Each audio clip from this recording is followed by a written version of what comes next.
हबीबे खुदा नज़ारा करूं मैं, दिलो जान पर निसारा करूं मैं। हबीब अल्हम्दुलिल्लाह अल्हम्दुलिल्लाह अल्हम्दुलिल्लाह वकफ़ा वस्सलातु वस्सलामु अला मुहम्मदिल मुस्तफ़ा। अम्मा बादु फ़अऊज़ु बिल्लाहि मिनश शैतानिर रजीम। बिस्मिल्लाहिर रहमानिर रहीम। या अय्युहल्लज़ीना आमनु उदख़ुलू फ़िस्सिल्मि काफ़्फ़ा वला तत्तबिऊ खुतुवातिश शैतान इन्नहु लकुम अदुव्वुम मुबीन। सदक़ल्लाहु मौलाना अज़ीम। क़ाल नबी सल्लल्लाहु अलैहि वसल्लम अल-मुस्लिमु मन सलिम अल-मुस्लिमून मिन लिसानिही व यदिही व सदक़ रसूलुहु नबियुल अमीनुल करीम व नहनु अला ज़ालिका लमिनश शाहिदीन वश-शाकिरीन वल्हम्दुलिल्लाहि रब्बिल आलमीन। रब्बि इश्रह ली सदरी व यस्सिर ली अमरी वहलुल उक़दतम मिन लिसानी यफ़क़हू क़ौली। मौलाया सल्लि व सल्लिम दाइमन अबदन अला हबीबिका खैरिल खल्क़ि कुल्लिहिम हुवल हबीबुल लज़ी तुरजा शफ़ाअतुहु लिकुल्लि हौलिन मिनल अहवालि मुक़तहिम। फसहल इलाही अलैना कुल्लु साबिरिन बिहुर्मति सय्यिदिल अबरार सहिल। अस्सलातु वस्सलामु अलैका या रसूलल्लाह। अस्सलातु वस्सलामु अलैका या हबीबल्लाह। अस्सलातु वस्सलामु अलैका या नबियल्लाह व अला आलिका सहाबिका या नूरल्लाह। मेरे छोटे इस्लामी भाइयों, अल्हम्दुलिल्लाह अज़्ज़ा व जल अल्लाह तबारक व तआला हम पर करम फरमाए और अल्लाह तबारक व तआला हमें अपने महबूब दानाए गयूब सल्लल्लाहु अलैहि वसल्लम का खुसूसी सदका अता फरमाए कि उसने हमें कुछ वक्त दीन का इल्म हासिल करने के लिए निकालने की तौफीक अता फरमाए। इस गरज से हम यहाँ जमा हुए कि अल्लाह अज़्ज़ा व जल्ला और उसके रसूल सल्लल्लाहु अलैहि वसल्लम के अहकाम और तालीमात की कुछ बातें हम यहाँ पर सुने। अल्लाह तबारक व तआला हमारे इस जज्बे को अपनी बारगाह में कबूल फरमाए और कहने और सुनने के बाद अमल की तौफीक अता फरमाए। कुरान मजीद फुरक़ान हमीद में अल्लाह तबारक व तआला ने इरशाद फरमाया, या अय्युहल्लज़ीना आमनु उदख़ुलू फ़िस्सिल्मि काफ़्फ़ा वला तत्तबिऊ खुतुवातिश शैतान इन्नहु लकुम अदुव्वुम मुबीन। ए ईमान वालों, इस्लाम में पूरे दाखिल हो जाओ और शैतान के नक्शे कदम की पैरवी मत करो, उसके पीछे मत चलो, बेशक उसकी दुश्मनी जाहिर है। इस्लामी भाइयों, हमारे शाइखुल हदीस हज़रत अल्लामा मौलाना साहब मोहम्मद अब्दुल शकूर साहब दामत बरकातुहु आलिया, आपकी तालीमात का खुलासा ये है कि यहाँ सबसे पहली जो बात समझने की है वो ये है कि अल्लाह तबारक व तआला ने इस आयत में इन अल्फाज से खिताब किया कि ए ईमान वालों, यानी उन लोगों से खिताब हो रहा है जो ईमान ला चुके, कलमा तय्यबा कलमा शहादत पर अपने एतकाद का इज़हार कर चुके। अशहदु अन ला इलाहा इल्लल्लाह व अशहदु अन्ना मुहम्मदन अब्दुहु व रसूलुहु कह चुके, अब उनसे खिताब हो रहा है कि ए ईमान वालों, इस्लाम में दाखिल हो जाओ। सोचने की बात यह है कि जब ईमान ला चुके तो ईमान लाने के बाद इस्लाम में दाखिल हो जाने का क्या मतलब है? आमतौर पर यह समझा जाता है कि जब कोई शख्स इस्लाम ला चुका, ईमान ला चुका, तो ईमान इस्लाम एक ही चीज समझी जाती है। लेकिन अल्लाह तबारक व तआला ईमान वालों को हुक्म दे रहा है कि इस्लाम में दाखिल हो जाओ, जिससे ये समझ में आ रहा है कि ईमान कुछ और चीज है, इस्लाम कुछ और चीज है।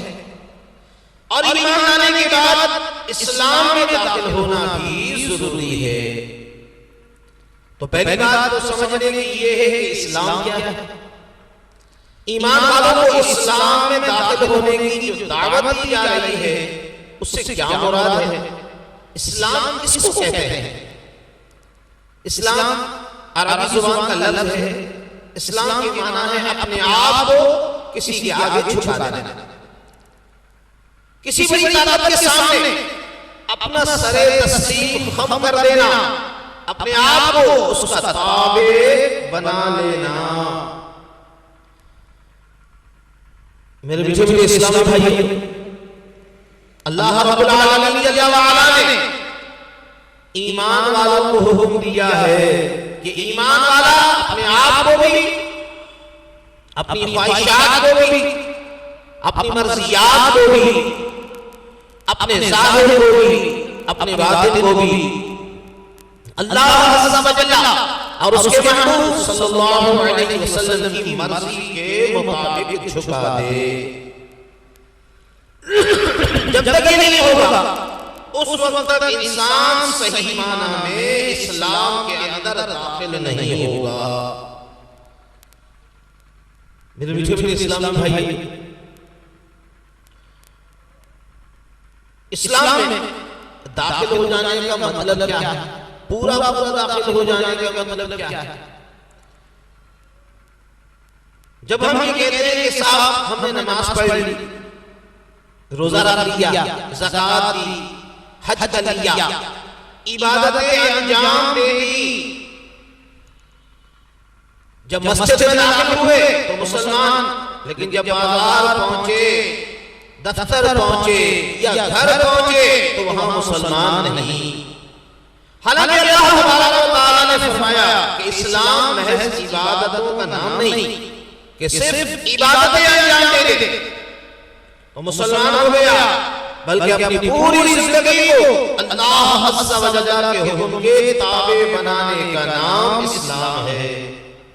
लिहाजा मुसलमान वो है जो बाजार में भी हो वो भी मुसलमान, दफ्तर में भी हो वो मुसलमान, घर में भी बच्चों के साथ भी हो तो भी मुसलमान, दोस्त अहबाब के साथ हो जब भी मुसलमान।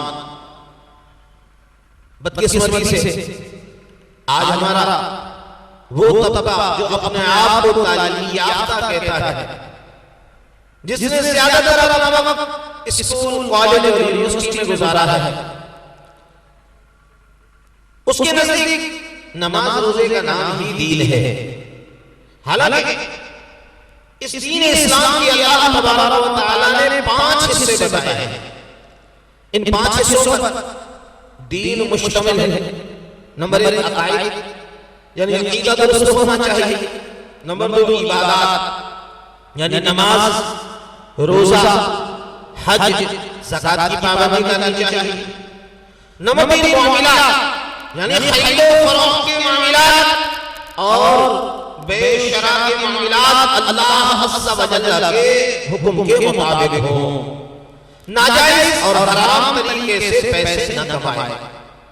नंबर 4 माशरत, यानी बाहमी मेलजोल और एक दूसरे के साथ उठने बैठने और जिंदगी गुजारने और रहन सहन के तरीके में अल्लाह ताला ने जो अहकाम दिए हैं उन अहकाम को इंसान पूरा करे।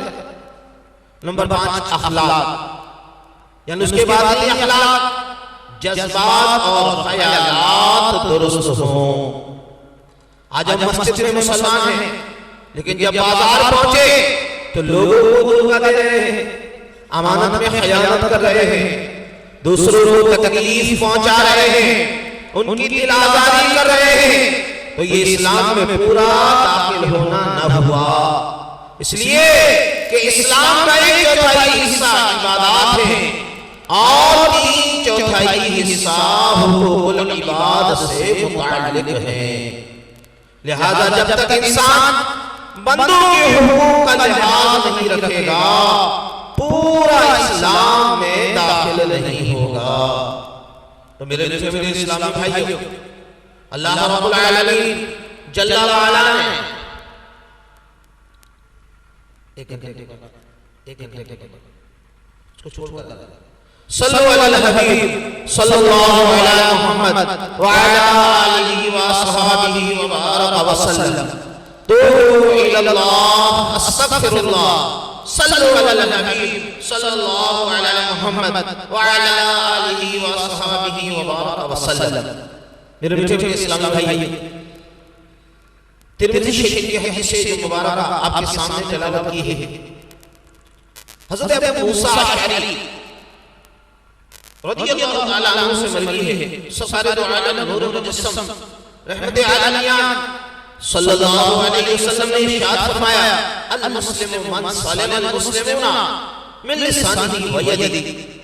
मुसलमान वो है जिसकी जुबान और हाथ से दूसरे मुसलमान महफूज रहे, यानी ना उसकी जुबान से किसी को तकलीफ पहुंचे और ना उसके हाथ से किसी को तकलीफ पहुंचे।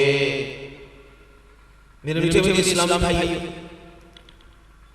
इस हदीस मुबारका में मुसलमान की तारीफ की गई है कि हकीकी मायने में मुसलमान कहलाने का मुस्तहिक वो है जिसकी जुबान से भी और जिसके हाथ से भी दूसरे मुसलमान महफूज रहे।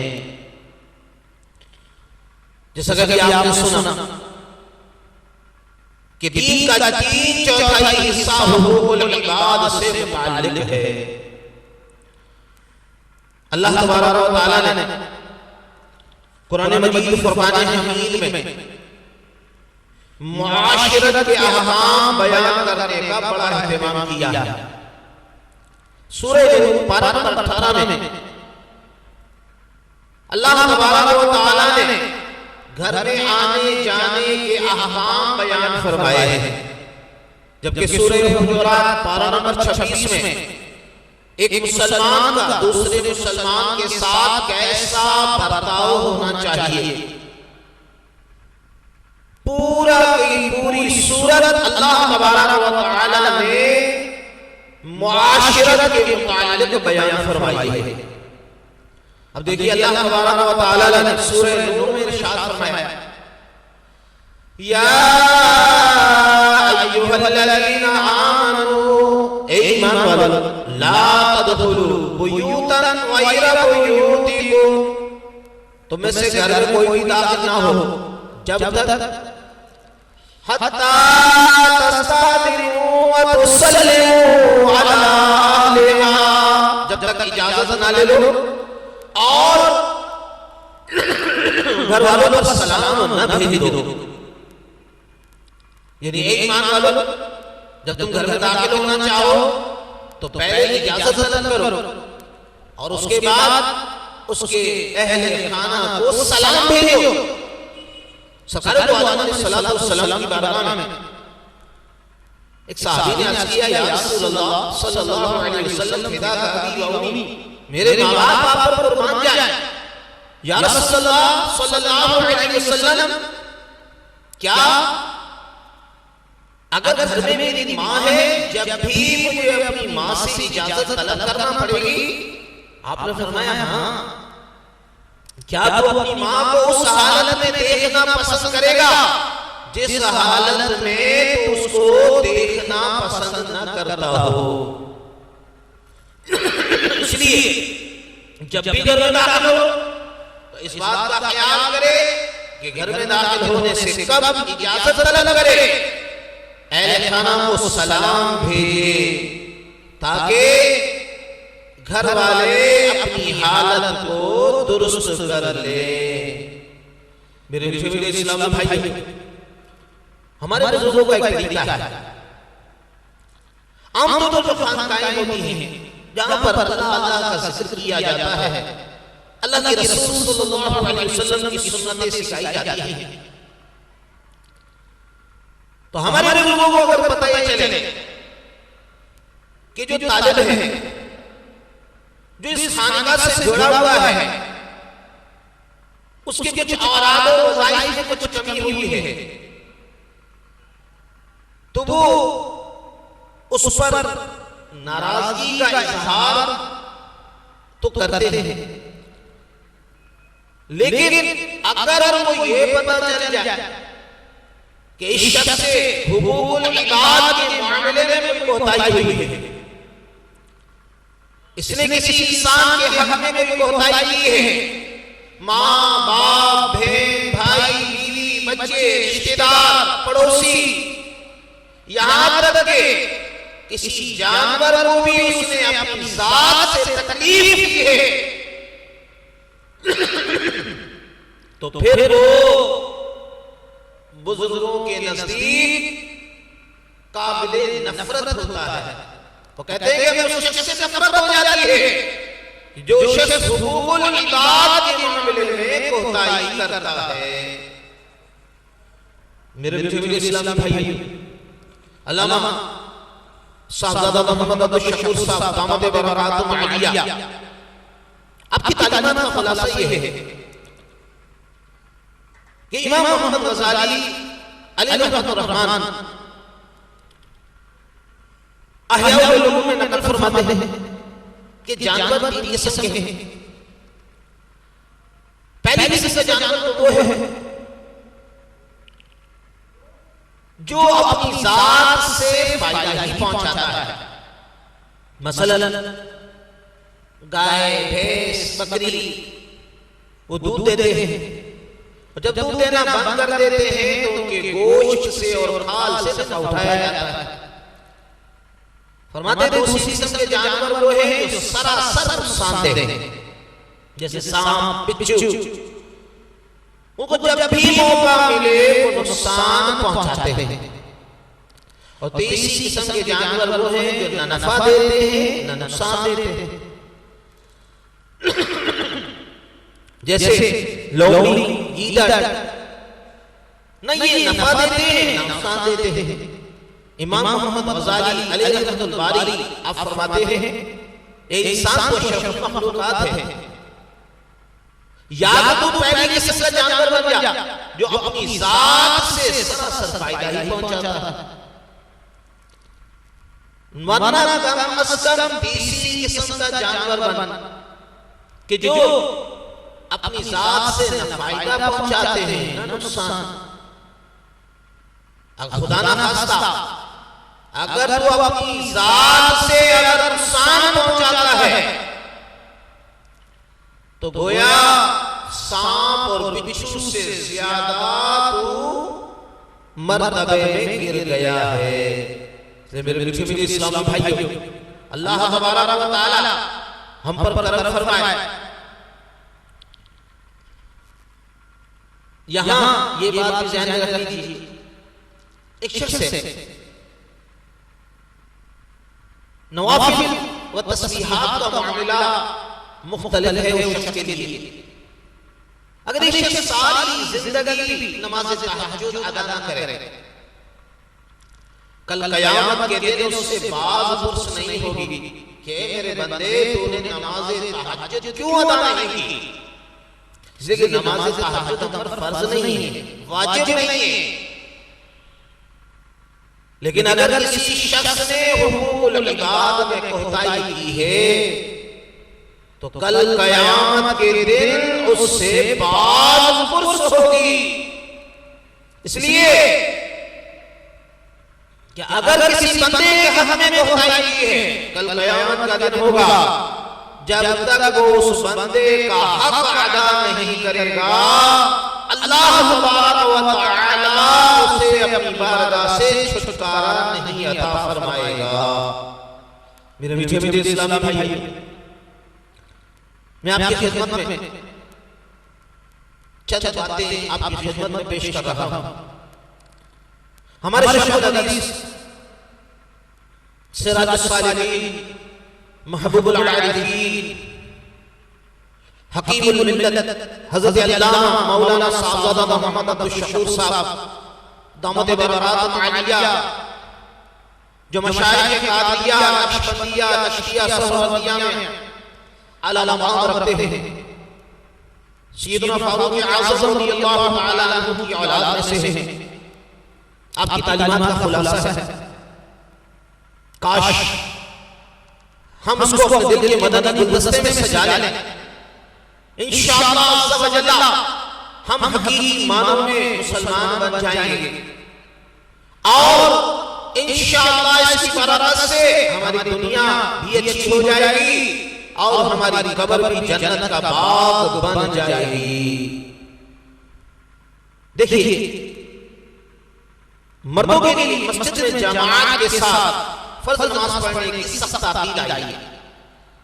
यहां तक एक हदीस पाक में सरकार दो आलम नूर मुजस्सम रहमत आलमियान सल्लल्लाहु अलैहि वसल्लम ने फरमाया, मेरा दिल ये चाहता है कि किसी दिन ऐसा करूं कि जब जमात का वक्त हो जाए तो किसी को इमाम बनाकर खुद बाहर जाऊं और घरों में जाकर देखो कि कौन कौन लोग मस्जिद में नहीं आए, बल्कि घर में बैठे रहे, फिर उनके घरों को आग लगा दूं, इसलिए कि वो लोग अल्लाह ताला के इस फरीज़े में कोताही कर रहे हैं। उसे पता चला कि जमात से नमाज पढ़ने की कितनी ताकीद है।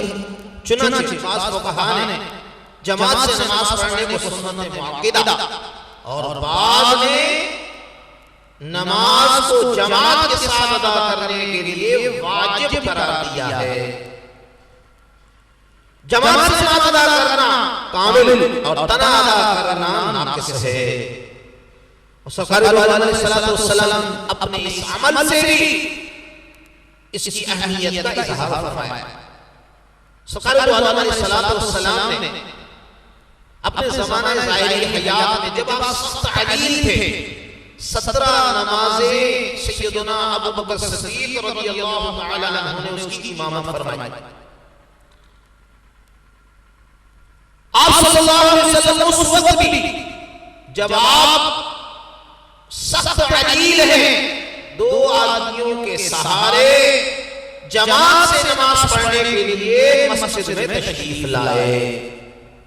उससे जमात से नमाज पढ़ने की सख्त ताकीद मालूम होती है।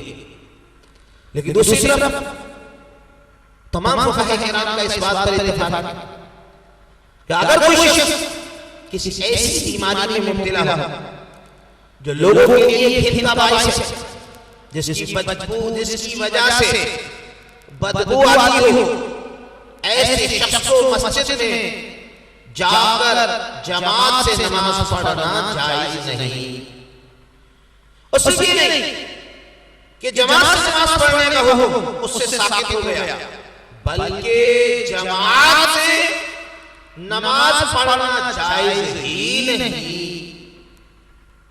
अगर जमात से नमाज पढ़ेगा तो गुनहगार होगा, इसलिए कि अगर वो मस्जिद में जाएगा और उसके जो पास खड़े हुए हैं वो उसकी बदबू से परेशान होंगे तो वो गुनहगार होगा। देखिए, जमात जैसी अहम इबादत सिर्फ लोगों को अज़ियत देने से रोकने के लिए उस शख्स को जमात की अदायगी से रोक दिया गया। मेरे प्यारे इस्लामी भाई, आप देखिए, हजर अस्वद की फजीलत और अहमियत से कौन मुसलमान वाकिफ नहीं। अल्लाह तबारक व तआला हमें हज और उम्रे की सआदत अता फरमाए और वो लोग जो उम्रे की सादत हासिल करते हैं या हज की सादत हासिल करने के लिए जब जाते हैं, मेरे मीठे इस्लामी भाइयों, हदीस पाक में आता है कि हजर अस्वद को बोसा देना ऐसा है जैसे अल्लाह जल्ल शानहू से मुसाफा करना। और हजर अस्वद को बोसा देना इंसान के गुनाहों को झाड़ देता है। खुद सरकार दो आलम अलैहिस्सलातु वस्सलाम ने हजर अस्वद को बोसा दिया, सहाबाए किराम ने भी ऐसा ही किया। ये इसकी फजीलत है। लेकिन दूसरी तरफ अगर कोई हजर अस्वद को बोसा दे और वो मुसलमानों को अज़ियत दे, उनको तकलीफ का बाइस बने, मेरे मीठे मीठे इस्लामी भाइयों, उसके नतीजे में जब दूसरे तकलीफ उठाएं उस वक्त हजर अस्वद को बोसा देना ये जायज नहीं बल्कि गुनाह है। आप देखिए जाए शरीयत इस बात का कितना एहतिमाम करती है कि दूसरों को अपनी जात से अदना तकलीफ भी न पहुंचे। जब इतनी अहम चीजों को सिर्फ इसलिए छुड़ाया जा रहा है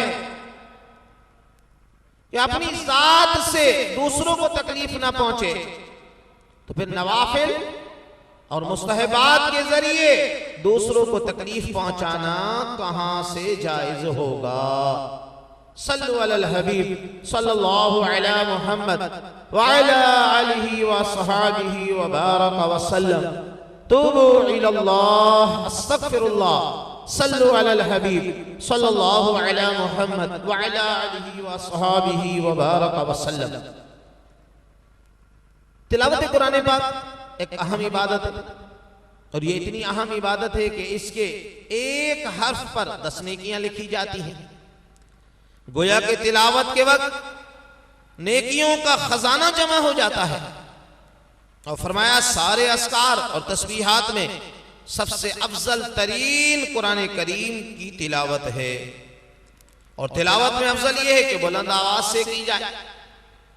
आहिस्ता आवाज के मुकाबले में बुलंद आवाज से तिलावत करने पर ज्यादा अजर मिलता है।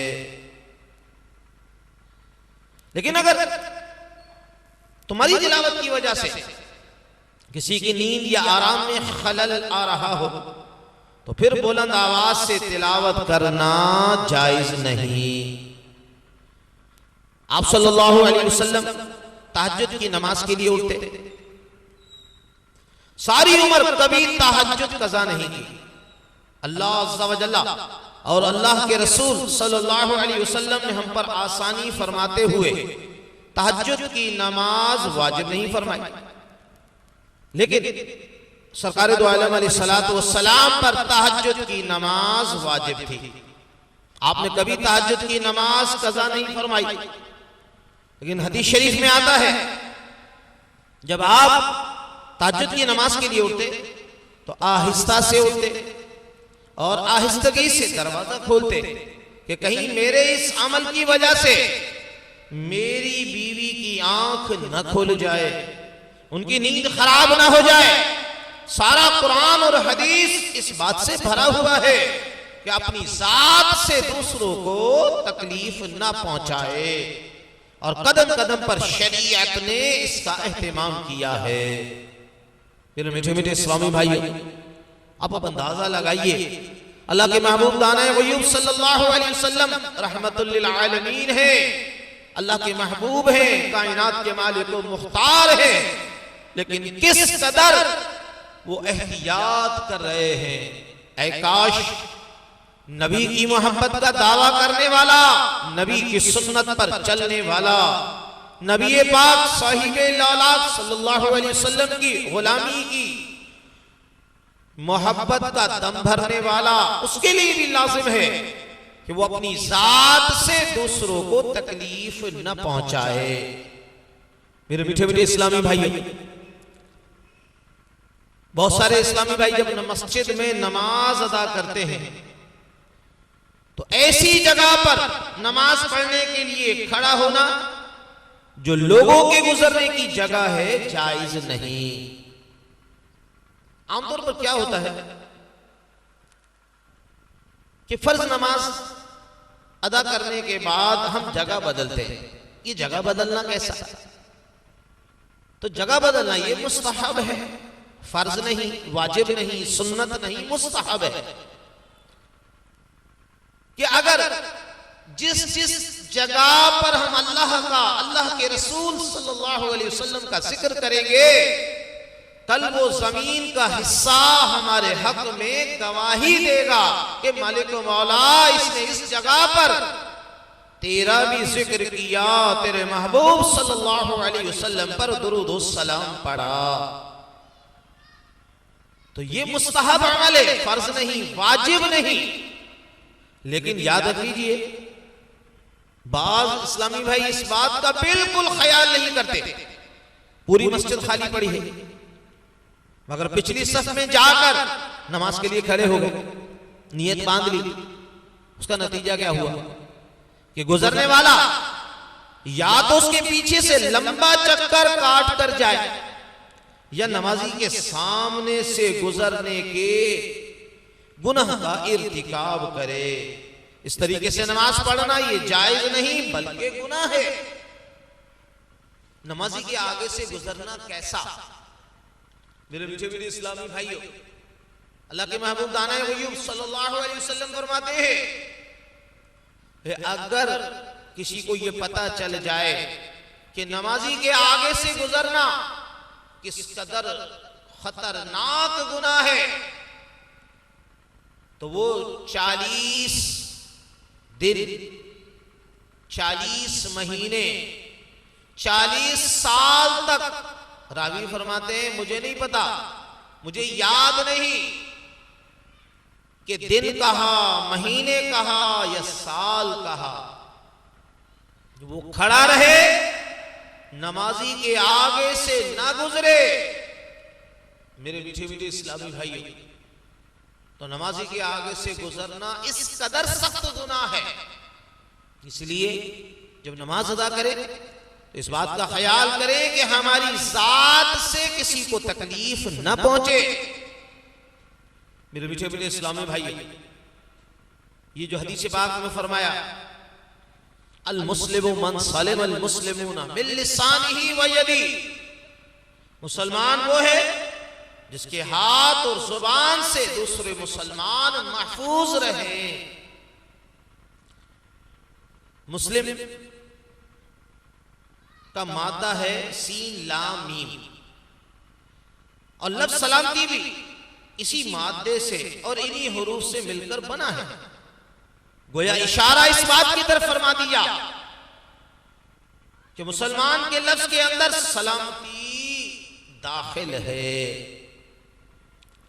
दूसरे मज़ाहिब के लोग आपस में मुलाकात करते तो कोई हेलो कहता, कोई गुड नाइट कहता, कोई नमस्ते कहता, कोई गुड मॉर्निंग कहता, कोई आदाब अर्ज कहता।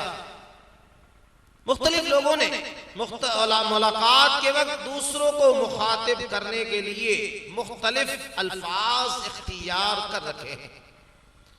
लेकिन इस्लाम ने हमें ये तालीम दी कि जब दूसरे से मुलाकात करो तो उसको कहो अस्सलामु अलैकुम, जिसके माना यह है कि तुम बस सलामती हो। एक तरफ तो उसमें सलामती की दुआ है जबकि दूसरे कलमात कहने में कोई दुआ नहीं। लेकिन जब आपने अस्सलामु अलैकुम व रहमतुल्लाहि व बरकातुहू तो आपने मुखातिब को 3 दुआएं दी कि अल्लाह ताला तुझ पर सलामती नाजिल फरमाए, अल्लाह ताला तुझ पर रहमतें नाजिल फरमाए और अल्लाह ताला तुझ पर बरकत नाजिल फरमाए।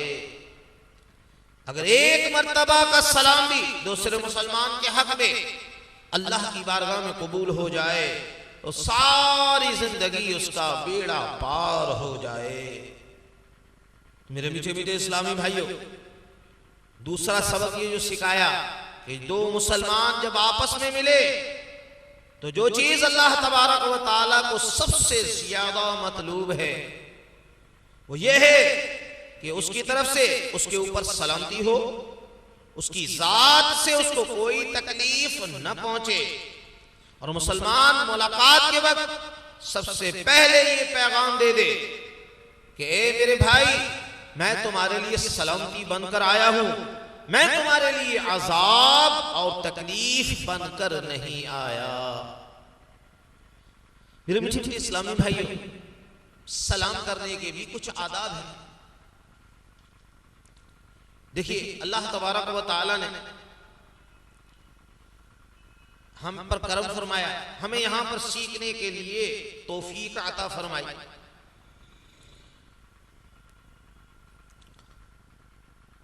देखिए, सलाम के भी कुछ आदाब है। एक शख्स मस्जिद में दाखिल हुआ और मस्जिद में दाखिल होने के बाद उसने, जबकि दर्स व तदरीस का सिलसिला जारी है, जिसे हम सीख रहे हैं और सिखा रहे हैं, या कोई कुरान पाक की तिलावत कर रहा है, कोई नवाफिल पढ़ रहा है, कोई तस्बीहात में मसरूफ है। अब मस्जिद में वो दाखिल हुआ, उसने कहा अस्सलामु अलैकुम व रहमतुल्लाहि व बरकातुहू। तो याद रख लीजिए, इस तरह सलाम करना ये भी दुरुस्त नहीं, इसलिए कि दौराने वाज़ो नसीहत या दौराने तस्बीह व तहलील या दौराने नमाज, दौराने तिलावत कलाम पाक सलाम करना ये शरअन दुरुस्त नहीं। इसी तरीके से अगर कोई खाना खा रहा है, या कोई शख्स इस्तंजा कर रहा है, या कोई शख्स वुजू कर रहा है, या कोई इस्लामी भाई लेन देन कर रहा है, खरीदो फरोख्त कर रहा है, अब हम उसको जाकर सलाम करते हैं इस हालत में कि वो इन तमाम मामलात में से किसी भी मामले में मसरूफ है, तो शरअन ऐसा करना ये दुरुस्त नहीं। तो मेरे मीठे मीठे इस्लामी भाई, सलाम करना ये सुन्नत है, लेकिन सलाम का जवाब देना ये वाजिब है। लेकिन ऐसी हालत में न सलाम करना दुरुस्त और उसका जवाब देना ये भी वाजिब नहीं। मेरे मीठे मीठे इस्लामी भाई, सरकार दो आलम नूर मुजस्सम रहमत आलमियान सल्लल्लाहु अलैहि वसल्लम ने हमें ये तालीम दी।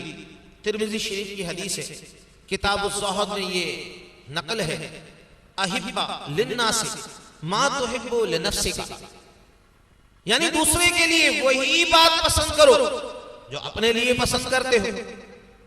और ये जो हमने दो पैमाने रखे हुए हैं कि अपने लिए अलग पैमाना, दूसरे के लिए अलग पैमाना, नबी पाक साहिबे औलाद सल्लल्लाहु अलैहि वसल्लम ने उसका खातिमा कर दिया कि अगर ये तराजू अल्लाह तबारक व तआला हमारे दिलों में पैदा फरमा दे तो फिर ये सारे झगड़े और फसादात खत्म हो जाएं। मेरे मीठे मीठे इस्लामी भाइयों, अल्लाह तबारक व तआला हम पर करम फरमाए। यहां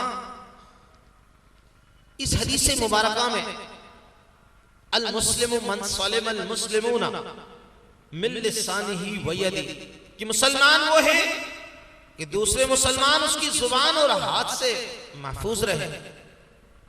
तो किसी के ज़हन में ये बात आ सकती है कि साहब यहां तो मुसलमान के लिए हुक्म है, तो क्या किसी गैर मुस्लिम को तकलीफ देना जायज है?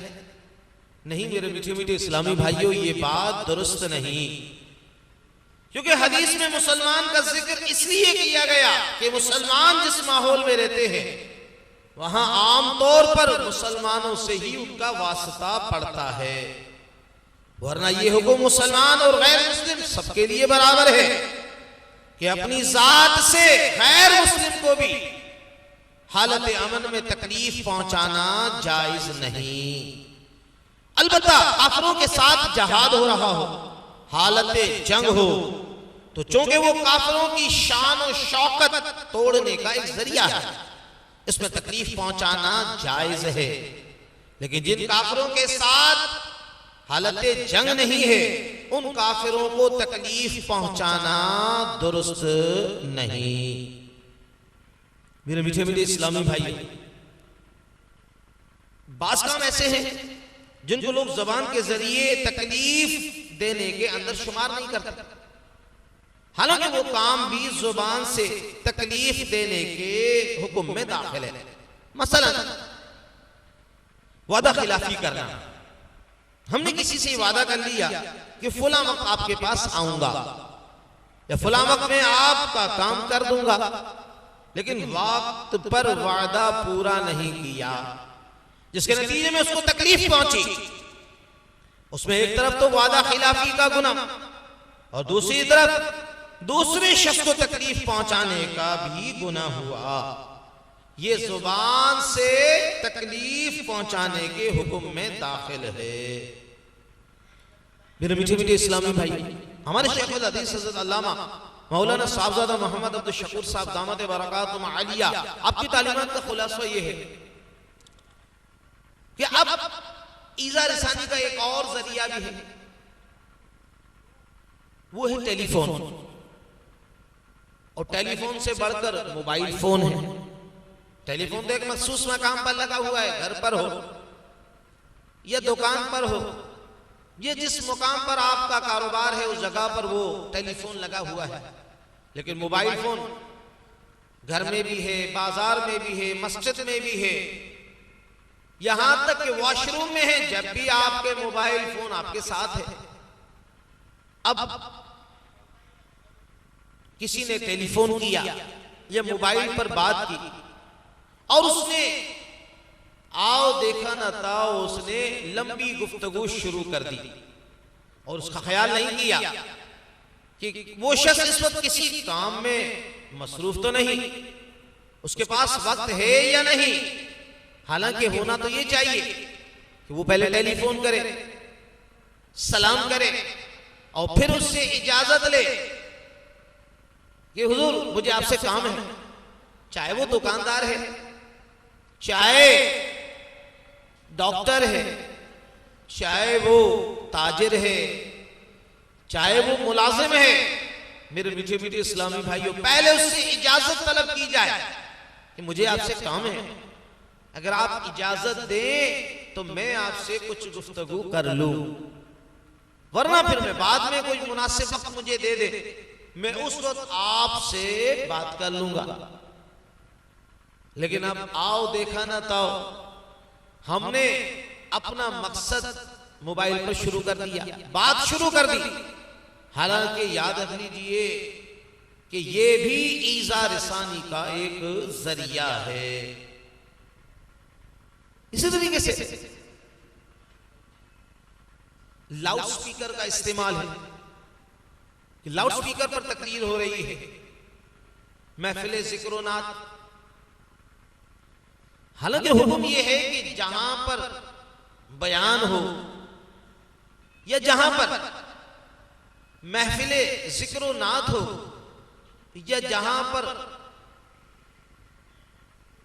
कोई भी मामला मकसद हो रहा है, तो उस प्रेमिसेस के अंदर, उस हुदूद के अंदर उसका इस्तेमाल किया जाए। अब एक मकाम पर बयान हो रहा है, नात ख्वानी हो रही है, एक महफिल पर वाज़ो नसीहत हो रही है एक महफिल में, लेकिन उसके स्पीकर इस कदर उसमें इतनी आवाज है कि दाएं बाएं, मशरिक और मगरिब, शुमाल और जुनूब वाले, दूर दराज वाले उस आवाज से तकलीफ महसूस कर रहे हैं और शरअन ये भी दुरुस्त नहीं।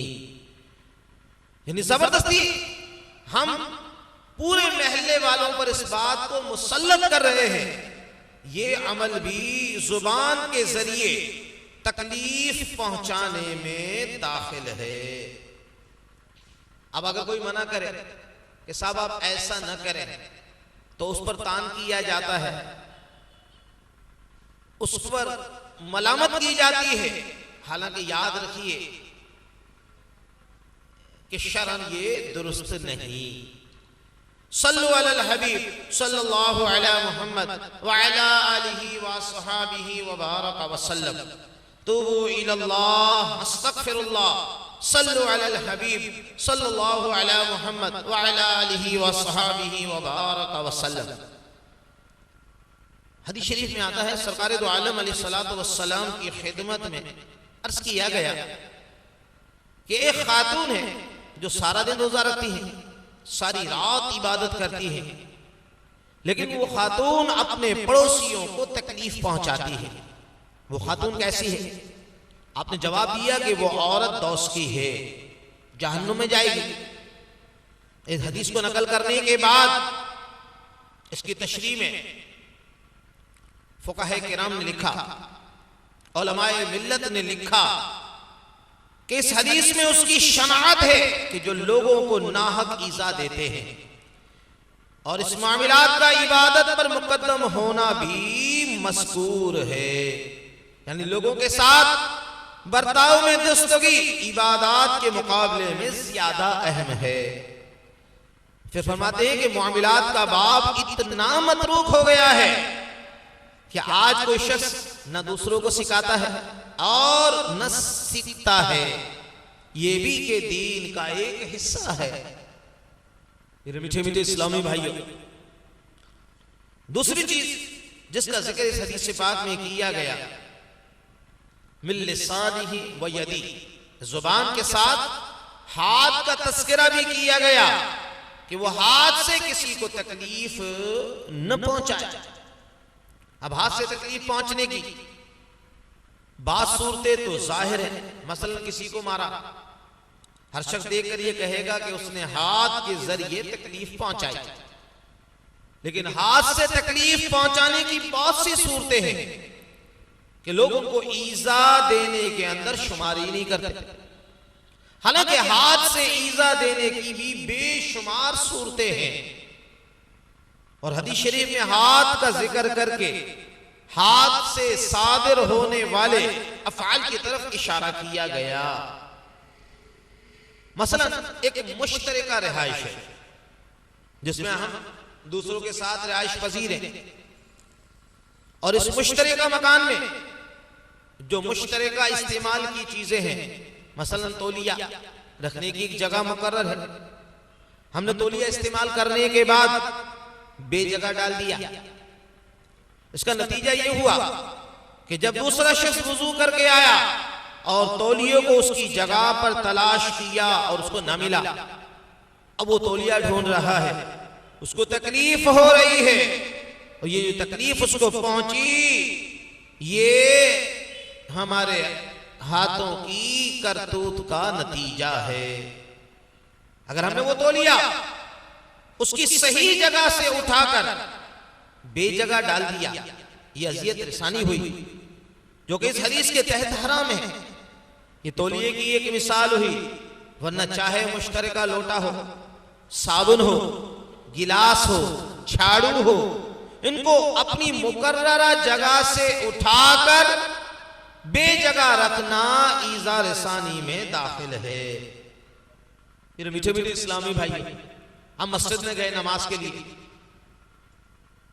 अब किसी इस्लामी भाई ने अपनी चप्पल उतारी तो साहब मस्जिद में चले गए। हम मस्जिद में से बाहर किसी काम से निकले, इस्तिंजा के लिए निकले, पानी पीने के लिए निकले, हमने बगैर इजाजत उसकी चप्पल पहन ली। हालांकि हमारा कोई बुरा इरादा नहीं, सिर्फ हम वुजू के लिए गए हैं या इस्तिंजा खाने में गए हैं। अब वो शख्स नमाज से फारिग हुआ,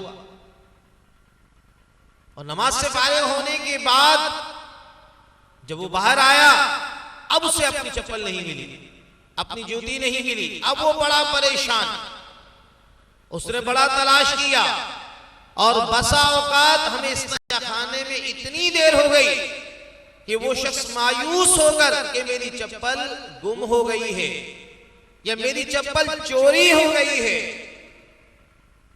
या हमने चप्पल पहनकर दूसरे मुकाम पर रख दी, तो अब वो शख्स इस गुमान पर कि मेरी चप्पल चोरी हो गई, मेरी चप्पल गुम हो गई, उसको अजियत हुई और ये भी तकलीफ पहुंचाने का एक जरिया है।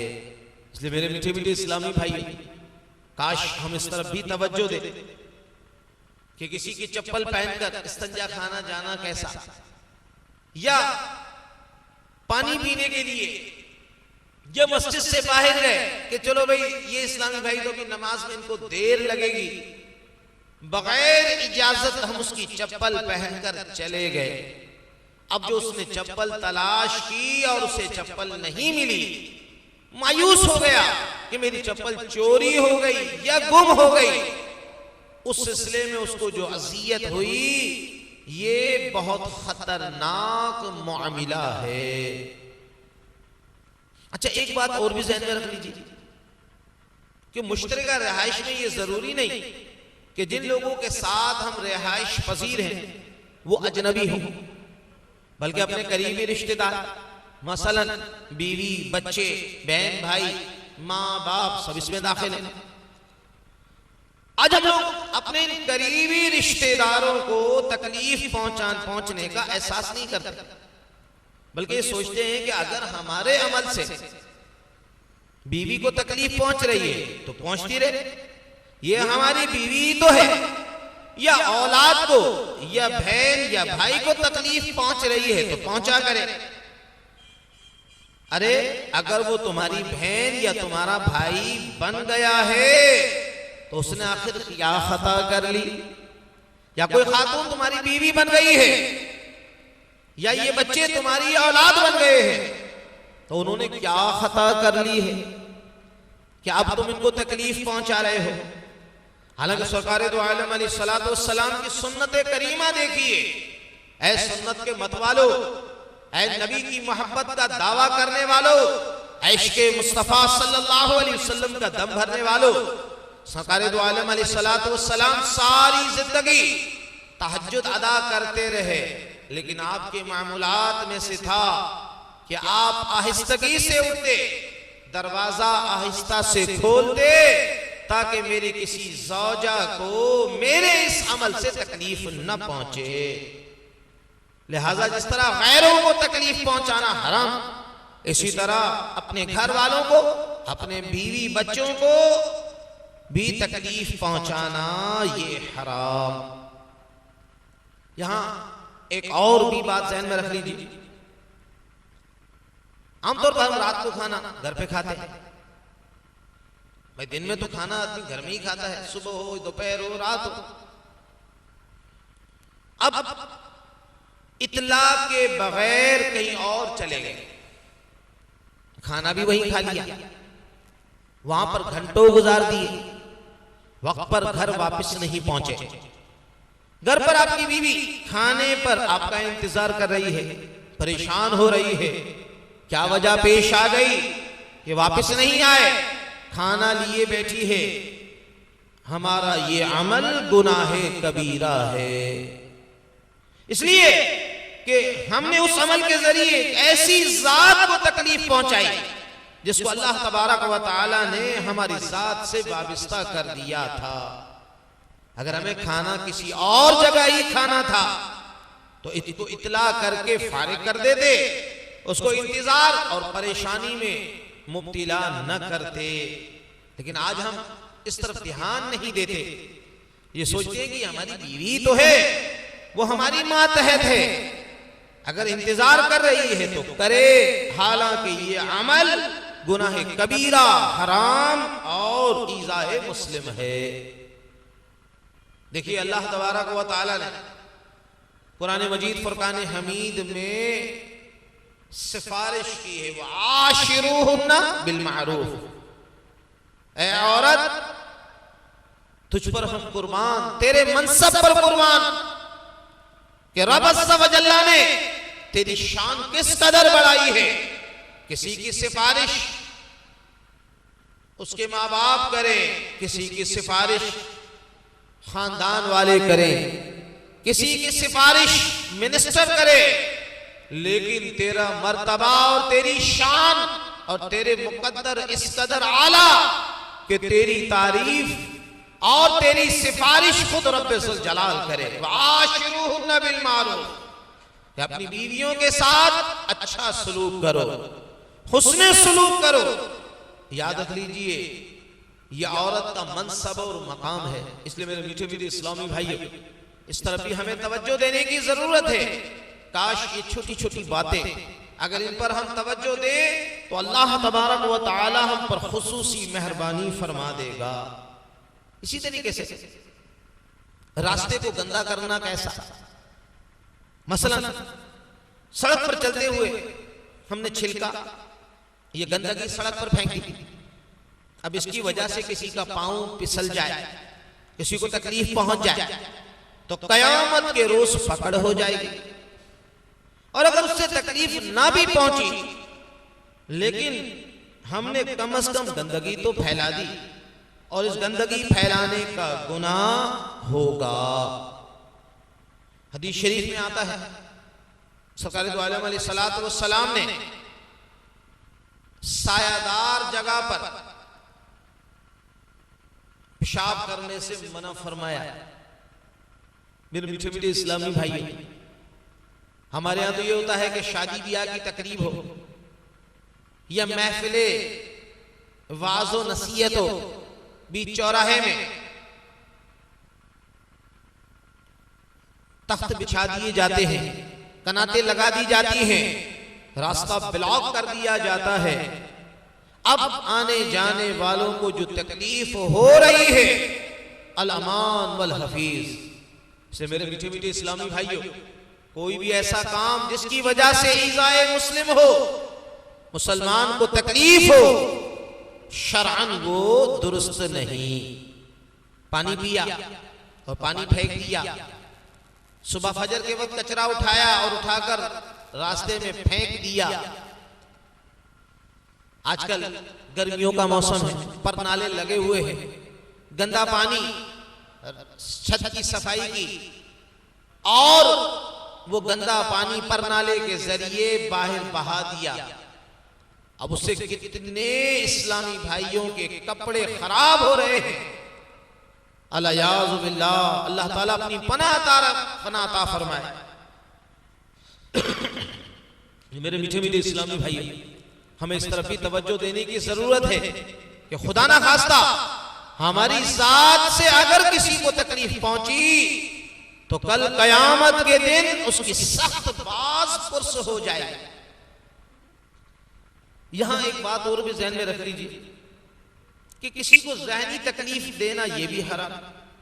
मसलन किसी ने कर्ज लिया और उसने वादा कर लिया कि इतने दिनों के अंदर अदायगी करूंगा। अब अगर वो उस वक्त पर अदायगी नहीं कर सकता तो उसको बता दे कि मैं फिलहाल अदायगी नहीं कर सकता, इतने दिन के बाद अदायगी करूंगा। फिर भी अदा ना कर सको तो फिर बता दो। लेकिन ये ठीक नहीं कि हम उसको लटका दें, उसका जहन उलझा दें। वो बेचारा इंतजार में है कि आप आज कर्ज देंगे या कल दे देंगे, लेकिन आप ना तो इसकी इतला देते हैं और ना कर्ज वापस करते हैं। इस तरह आपने उसको ज़हनी अज़ियत और तकलीफ में मुब्तला कर दिया। अब वो ना तो कोई प्लान बना सकता है, ना कोई मंसूबाबंदी कर सकता है, इसलिए कि उसको पता ही नहीं कि उसको कर्ज वापस कब मिलेगा और कब तक मिलेगा। हमारा ये तर्ज अमल नाजायज और हराम है। यहां एक छोटा सा मसला और भी अर्ज कर दूं, नमाजी का इंतजार कहां पर किया जाए। हमें किसी इस्लामी भाई से काम है, हम उससे मुलाकात करने के लिए गए। अब वो शख्स नमाज में मसरूफ है। जहां पर मैं अपने बुजुर्गों की एक बात अर्ज कर दूं, उनका मामूल था कि वो अपने घर से मस्जिद और मस्जिद से घर पैदल आते थे और पैदल जाते थे। किसी ने पूछा, हुजूर आप पैदल सफर करते हैं? ना बात यह है कि मैं इसलिए पैदल सफर करता हूं कि अगर कोई मुसलमान का कोई काम हो और मैं अगर उसका काम अंजाम दे सकूं तो ये अल्लाह ताला की मुझ पर बड़ी मेहरबानी है। और ऐसा होता है कि घर पर मुलाकात नहीं हो सकती तो मस्जिद में हो जाए, रास्ते में हो जाए। ताकि अपनी जात से हम किसी को फायदा पहुंचाए। अब होता क्या है कि हम मस्जिद में गए, हमने देखा कि जिन इस्लामी भाई से हमें नमाज के बाद काम है, अब हम ऐसे मकाम पर बैठ गए, अब उसको बार बार हम देख रहे हैं, अब उसके जहन में, उसके खुशू और खुजू में फर्क आ रहा है। अब वो परेशान है कि ये मेरा इंतजार कर रहा है, वो दुआओं में मसरूफ है। तो हम ऐसे मकाम पर उसका इंतजार करें कि जब वो नमाज से फारिग हो जाए, दुआ से फारिग हो जाए, तिलावत कलाम पाक से वो फारिग हो जाए, और जब वो अपने मामलात से फारिग हो जाए फिर हम उससे मुलाकात कर लें। हम तो उसके इस कदर करीब हो जाते हैं कि वो शख्स मजबूरन अपनी नमाज को, अपने जिक्र और अस्कार को मुख्तसर कर देता है। उसकी नमाज में, उसके खुशू और खुजू में फर्क आ जाता है, और शरन ऐसा करना ये दुरुस्त नहीं। मेरे मीठे इस्लामी भाई, कुरान मजीद फुरकान हमीद में जो अल्लाह तबारक व तआला ने इरशाद फरमाया, ए ईमान वालो उदखुलू फिस्सिल्म, इस्लाम में पूरे पूरे दाखिल हो जाओ, काफा, पूरे पूरे। ये नहीं कि मस्जिद में है तो मुसलमान है, मस्जिद के बाहर है तो मुसलमान नहीं। हम आजाद नहीं हैं, हमारी मर्जी, हमारी ख्वाहिशात, हमारा उठना बैठना, खाना पीना, सोना जागना, जिंदगी के तमाम मामला अल्लाह और उसके रसूल अज़्ज़ा व जल्ला व सल्लल्लाहु अलैहि वसल्लम की मर्जी के ताबे हैं। इसलिए मेरे मीठे मीठे इस्लामी भाई, हकीकी तौर पर मुसलमान वही है, मुसलमान कहलाने का मुस्तहिक वो है कि जिसकी जुबान से और जिसके हाथ से दूसरे मुसलमान महफूज रहे। इसलिए हमारे लिए लाजिम है कि जहां हम दीगर मामलात का ख्याल करते हैं, वह दीन के इन मामलात को भी सीखें, क्योंकि दीन का वो हिस्सा है जब किसी से कहा जाता है तो आगे से वो जवाब देता है, डॉक्टर साहब मुझे तो 50 साल हो गए, मेरी 50 साल में एक वक्त की नमाज तो कज़ा तो दरकिनार, तकबीर ऊला भी मेरी फौत नहीं हुई, नमाज तहज्जुद भी अदा करता हूँ, इशराक और चाश्त भी अदा करता हूँ, लेकिन बात क्या है? बात यह है कि अखलाकी तरबियत नहीं है। हमने नमाज रोजे को ही दीन समझ रखा है, हालांकि नमाज रोजा दीन का एक हिस्सा है। बाकी जो मामलात हैं उनको सीखना ये भी जरूरी है। अल्हम्दुलिल्लाह, अगर हम ये चाहते हैं तो हमारी जिम्मेदारी है कि हम अल्हम्दुलिल्लाह इस दौरे पुरफितन में दावत इस्लामी का मदनी माहौल अल्लाह ताला ने हमें अता किया है। हमें चाहिए कि अगर हम अपनी इस्लाह करना चाहते हैं तो मदनी इनामात के आमिल बन जाएं, तो सारी दुनिया के लोगों की इस्लाह के लिए मदनी काफिलों के मुसाफिर बन जाएं। अल्हम्दुलिल्लाह, मदनी काफिले गांव गांव, शहर शहर, सूबा दर सूबा, मुल्क दर मुल्क सफर करते हैं, सुन्नतों का पैगाम पहुंचाते हैं और इनफरादी कोशिश के जरिए इस्लाह का सबब बनते हैं। ऐ काश हम भी दावत इस्लामी के महके महके मदनी माहौल से वाबस्ता बन जाए। अल्हम्दुलिल्लाह, हर शबे जुमा फैजान मदीना आफंदी टाउन में बाद नमाज मगरिब सुन्नत व बरा इज्तिमा शुरू हो जाता है। आपकी खिदमत में मदनी इल्तिजा है कि आप भी इस इज्तिमा पाक में शरीक हो जाएं और इंशाअल्लाह अज़्ज़ा व जल्ला हो सके तो पूरी रात का इतिकाफ भी करें, तहज्जुद की नमाज भी अदायगी की सआदत हासिल करें और साथ साथ अपने बातिनी इमराज का इलाज भी कराएं। इंशाअल्लाह अगर हमने ऐसा किया तो अल्लाह ताला इसकी खूब खूब बरकतें हमें अता फरमाएगा। अल्लाह ताला से दुआ है अल्लाह ताला हमें इस्लाम में पूरा पूरा दाखिल फरमा दे और हमें अपनी ज़ुबान से भी और अपने हाथ से भी दूसरे मुसलमान को अज़ियत से बचाने वाला बना दे।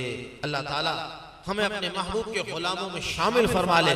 जो कुछ हमने कहा सुना, कहने और सुनने के बाद उसको याद रखकर उस पर अमल करने की तौफीक अता फरमाए।